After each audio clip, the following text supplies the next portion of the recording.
sensibiliser les enfants au cadre de vie architectural, urbain et paysager, le CAUE de la Moselle, en partenariat avec l'OCCE et l'Éducation nationale, ont organisé le concours Imagine ton cadre de vie idéal. 7 écoles ont participé au projet durant l'année scolaire. Madame Alexandra Rebstock-Pina, présidente du CAUE de la Moselle et maire de Nilvange, a accueilli au sein du château de la ville les représentants du CAUE, les élus des différentes municipalités, les organisateurs ainsi que les 3 classes lauréates, afin qu'elles présentent leur maquette et récupèrent leurs récompenses, un t-shirt pour chaque élève, accompagné d'un chèque pour la classe. Je suis heureuse aussi de constater que pour ce 11e millésime, 7 écoles et 147 élèves et enseignants ont choisi de rejoindre ce concours. Vous pouvez admirer toutes les réalisations exposées dans le château. Je crois parler au nom des membres du jury, dont Pascal Riff est présent. Et il a pris un plaisir énorme, je pense qu'il le dira peut-être, à faire partie de ce jury et à voir vos réalisations, les enfants. Vraiment, il me l'a dit et je me permets de parler en son nom aujourd'hui. Ce concours, il est essentiel. Il est vraiment l'occasion de sensibiliser les élèves du cycle 3 à la qualité de leur environnement quotidien, de leur faire découvrir très tôt les richesses qui les entourent dans une approche globale. La conseillère pédagogique que je suis est très heureuse de voir que ce concours est sans cesse renouvelé et que les écoles sont toujours partie prenante. L'Éducation nationale, que je salue ici à travers ces 2 représentants qui prendront la parole tout à l'heure. Je sais à quel point M. Guy Châtelain met du cœur à sensibiliser les écoles, à envoyer des informations dans les écoles concernant ce concours, mais concernant de manière générale le CAUE de la Moselle. Ce projet mené donne la possibilité aux élèves de réfléchir à ce qui peut être amélioré, d'être acteurs de leur cadre de vie. Les enfants sont les adultes de demain, nous le disons beaucoup, il faut effectivement le voir vraiment dans les actes, des adultes qui façonneront notre environnement futur. Donc je tiens particulièrement à vous remercier, vous les enfants, et vous bien sûr les enseignants, pour votre participation à ce concours, pour la qualité de vos travaux, pour votre investissement. J'associe naturellement mes remerciements, je viens de le dire, à l'Éducation nationale, aux conseillers pédagogiques et aux chargés de mission, ainsi qu'à l'OCCE de la Moselle, dont la présidente est présente ce matin et que je remercie également, qui permet vraiment d'approfondir la notion du vivre ensemble. En effet, lors de ce concours, les enfants ont appris à coopérer, à faire quelques compromis pour réaliser une production commune, une production unique. Ce concours s'inscrit également dans le programme scolaire et permet aux élèves de travailler en transdisciplinarité. Il introduit également un nouveau rapport au futur en permettant de projeter sa réflexion et imaginer des alternatives.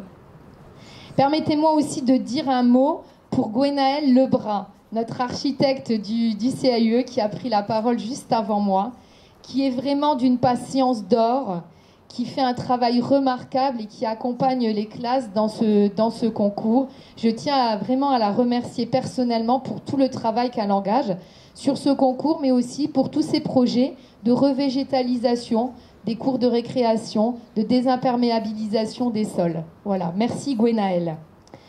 Et bien évidemment, merci à l'ensemble des équipes du CAUE, représentées par son directeur ici, Monsieur Spett. Merci. Je ne peux pour toutes ces raisons que me féliciter du partenariat avec l'Éducation nationale. Il est à poursuivre, à élargir. Encore à tous, merci pour vos travaux et vos productions. Merci. Nous allons démarrer avec le 3e prix, qui est l'école Les Crayons Magiques à Tressange. Là, c'est une médiathèque. Ici, c'était un moulin à vent. Là, c'est un moulin à eau. Avec un exercice qu'on avait fait en maths. Il y avait des petits trucs comme ça, on les a pliés. On les a pliés, ça a fait des bateaux. On a fait des vélos, une route, une piste cyclable. Et des maisons des maisons troglodytes et des maisons sur PVC. Monsieur Fouquet.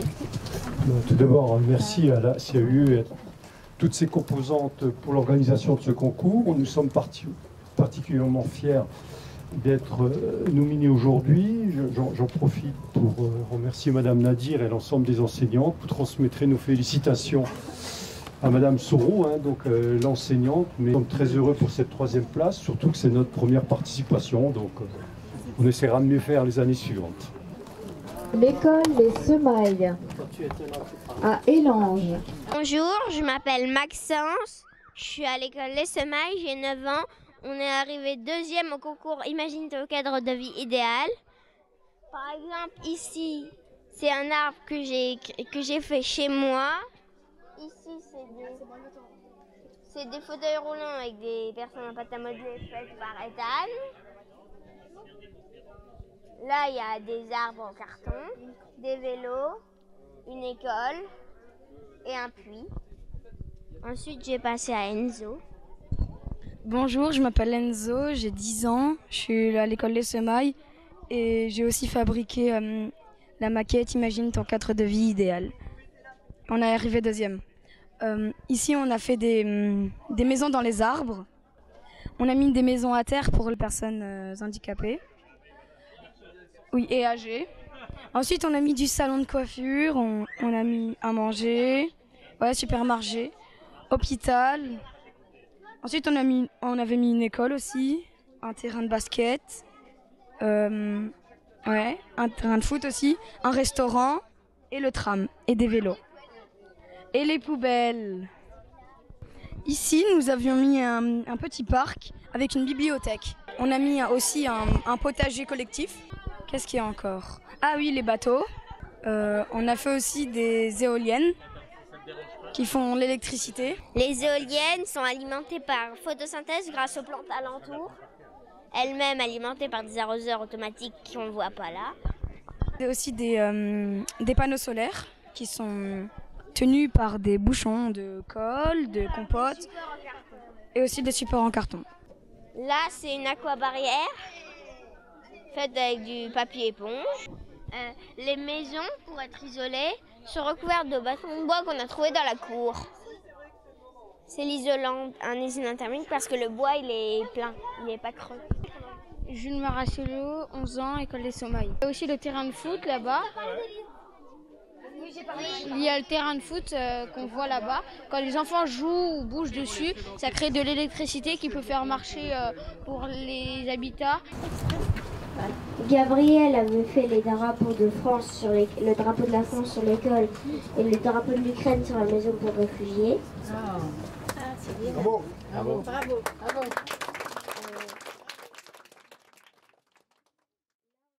Bonjour, nous sommes des architectes futuriens. Ça fait 3 mois que nous sommes arrivés sur Terre. Heureux de voir notre planète bleue, mais En approche, horreur, des arbres recoupés, des nuages de pollution et des immeubles tristes. notre équipe est venue à la rescousse. Priorité 1, recueillir les animaux, les grands, les petits, les gros, les maigres et les poilus. De la nourriture à volonté, fruits, foin, miam miam. Objectif numéro 2, aménager l'espace La Grande Bleue. Tranquillité, végétation, animaux et soleil. Et sur notre jolie école, nous avons installé une tyrolienne qui pourra directement nous apporter au plan d'eau de l'école. Amusement assuré. Objectif 3. Voici notre aire de jeu en bonbons, tourniquets, toboggans et balançoires. Et des tournesols très jolis orientés vers le sud. Objectif 4. Piscine en hauteur, l'impression de voler. Une vue splendide en toute sécurité. Priorité numéro 5. L'école, une pyramide inversée avec plein de couleurs et des bonbons multicolores. Un très joli espace-toit où on aménagera des salles pleines de couleurs et de bonbons. Un mur d'escalade en bonbons pour tous les enfants. Et comme joli nom, la pyramide du savoir. Le savoir est la clé. Priorité numéro 6. Centre culturel pour accueillir tout le monde, grand ou petit, peu importe leur religion, peu importe leur langue. Et aussi une place pour les réfugiés avec une belle fontaine pour se rafraîchir. Priorité numéro 7. Pas de voiture, de vélo, à pied, tranquillité et sécurité. À la place, il y a un joli bob-bus. Des ramasse-crottes solaires pour plus d'efficacité. Un grand bâtiment pour vivre tous ensemble. Super. Avec un grand récupérateur d'eau sur le toit pour que les parents ne payent plus les factures d'eau. Pour tout ça, nous avons utilisé des matériaux recyclables. Oui. Objectif final, protéger notre magnifique, sublime, spectaculaire planète bleue. L'OCCE, l'Office central de la coopération à l'école, est partenaire pour la 2e année du concours Imagine ton cadre de vie. Et cette année, l'OCCE est heureux de décerner le premier prix des coopérateurs. Les valeurs que transmet notre association sont citoyennes avant tout. La solidarité, le partage, l'écoute et le respect d'autrui. Ainsi, nous avons demandé à la classe lauréate de 2021 d'observer, d'analyser les maquettes et les textes produits par les classes de cette année. Cette matinée a été très riche. Les commentaires des élèves étaient très réfléchis. Ils étaient fiers qu'on ait fait appel à eux pour choisir la maquette qui, selon eux, était la plus réussie pour 2022. Après un travail de groupe, puis un débat, les élèves ont choisi de récompenser la maquette de Thionville et Lange et Semaille.